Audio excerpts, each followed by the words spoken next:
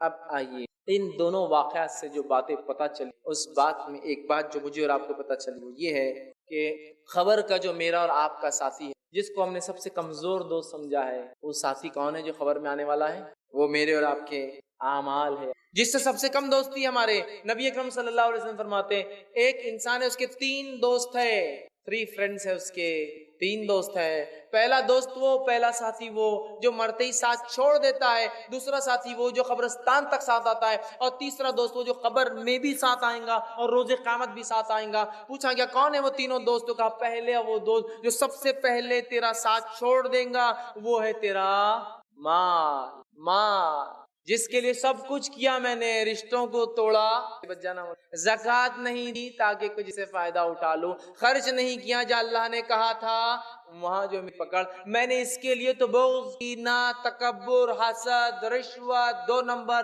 3 number, سود، غیر سب کچھ کیا میں نے۔ یہ وہ ساتھی ہے سب سے پہلے ساتھ چھوڑ دیتا ہے اور رشتہ دار لڑتے اور ٹوٹ پڑتے اس پر چونکہ ان کو چاہیے تھا وہ چیز۔ سب سے بے وفا ساتھی، سب سے زیادہ محبت میری، ارے یہ تو بے وفا ہوتا ہے، اتنا بے وفا کہ آپ مر جائے اور چاندی کی انگوٹھی بھی ہاتھ میں ہو تو کوئی اس کو دفناتا نہیں، سب نکال لیا، اتنا بے وفا ساتھی۔ مال کا دوسرا ساتھی کا وہ ہے جو تیرے رشتہ دار ہے، تجھے چاہنے والے ہیں، جو قبرستان تک آتے ہیں لیکن ان کی محبت بھی اتنی نہیں ہے کہ تیرے ساتھ آ سکتے ہیں، ساتھ نہیں جا سکتا۔ اور رشتہ دار کے لیے تو کیا نہیں کر رہے ہیں بہت سارے لوگ، بچوں کے لیے تو حرام چیزیں کما رہا، ہاں یہی رشتہ دار ہے، دفنا کے آئیں گے ساتھ نہیں آنے والے۔ اپنا اپنا سوچ بھیا، اپنے کو کیسا نکلنا ہے۔ حرام کاری، غلط کام ان کے لیے کرتے ہیں نا، بچوں کے لیے اور رشتہ داروں کے لیے، فلاں ہو جائے، اسٹیٹس بن جائے، فلاں لے یہ تو چھوڑ کر دفنا چلے جائیں گے۔ کا تیسرا ساتھی خبر میں بھی آتا ہے، آخرت میں بھی آئیں گا، وہ ہے تیرے اعمال، اچھے بھی ہو سکتے ہیں اور برے، دونوں خبر میں آئے، اچھے کے لیے اچھے اعمال، برے کے لیے برے اعمال۔ دوسرا سوالات کتنے آسان ہیں، 3 جوابات کتنے آسان ہیں، کس کو یاد نہیں؟ سب کو یاد ہے نا؟ تو کیا اتنا آسان ہوگا واقعی میں جواب دینا؟ یاد رکھیے ان 3 سوال کا جواب وہی دے پائیں گا جس کی ساری زندگی ان 3 چیزوں کے اعتبار سے، وہی آدمی کہہ پائیں گا میرا رب اللہ ہے جس نے کبھی اپنے رب کے ساتھ کوئی شریک نہ کیا ہو، نہ اس کی ذات میں، نہ اس کی صفات میں، نہ اس کی عبادت میں، نہ کسی اور چیز کے اندر، اس نے خالص توحید پر زندگی گزاری تھی اور ایک رب کو مان کر زندگی چلا تھا، اسی کی وجہ سے تکلیفیں اٹھائی تھی، اسی کی وجہ سے اذیتیں اور لوگوں کے تانے اور تشنیعات اس نے سہتے، اسی کی وجہ سے ہو سکتا ہے وہ مارا اور شہید بھی کیا گیا تھا۔ تو سب سے پہلے جس نے واقع میں اللہ کو رب مانا اور پھر جم گیا اس چیز پر، تو وہ انسان ویسا ہوگا جو انسان کہہ پائیں گا رب اللہ، میرا رب اللہ ہے۔ دوسرا سوال من نبیو کا، جواب تو آسان ہے، کس کو نہیں پتا ہے محمد صلی اللہ علیہ وسلم، کس کو نہیں پتا ہے، سب کو پتا ہے، لیکن یہ جواب صرف وہ انسان کے منہ سے نکلے گا جس کی واقع میں زندگی صلی اللہ علیہ وسلم کے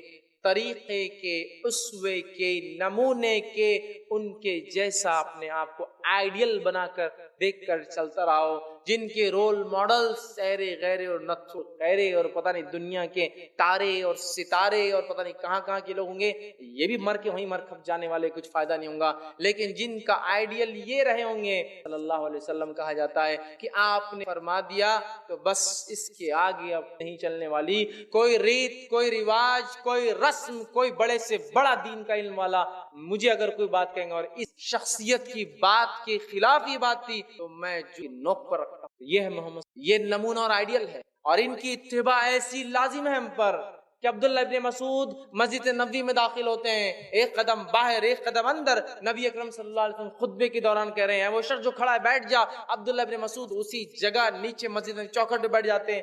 بعد میں اللہ کے رسول نے فرمایا عبداللہ ہم تم سے تھوڑی کہہ رہے تھے کہ وہ شخص جو کھڑا ہے بیٹھ جا، ہم کسی اور سے کہہ رہے تھے۔ تو کہا اللہ کے رسول ہمیں کیا معلوم ہمارا رسول کس سے کہہ رہا تھا، میرے کان میں آواز آئی جو شخص کھڑا ہے بیٹھ جا، بس مجھے کیا لینا دینا کی بات، تو کس کے لیے بول رہے تھے، کیا ہو رہا تھا۔ آج سنت نبوی بتائی جائے تو 1000 سوال اور کوشچنز رہتے اس کے خلاف ہمارے پاس، 1000، یہ غلط ہے کیا، وہ غلط ہے کیا، اتنے بڑے غلط تھے کیا، اتنے بڑے نے غلط بولوں گا، انہوں نے غلط لکھا کیا۔ میرے بھائی میں تجھے کہہ رہا ہوں محمد صلی اللہ علیہ وسلم نے یہ کیا، اب ایرے اور غیرے کی بات کیوں لا رہا ہے تو، کیا مقابلہ اور موازنہ کرنا چاہتا ہے، میرے نبی ان کے برابر ٹھہرانا چاحتا ہے؟ جب میں واضح حدیث تیرے سامنے بیان کر رہا ہوں پھر تو مجھ سے کہتا ہے۔ عبداللہ ابن عمر رضی اللہ عنہما سے ایک شخص پوچھا فلاں مسئلے کا کیا حل ہے، انہوں نے کہا اس کا حل یہ ہے۔ اس نے کیا پوچھا معلوم؟ کہا کہ ابو بکر اور عمر کے نزدیک کیا تھا، عمر ان کے والد بھی تو ہے عبداللہ ابن عمر کے، کہا ابو بکر اور عمر کے نزدیک تمہارے ابا کے نزدیک اس مسئلے کا کیا معاملہ تھا؟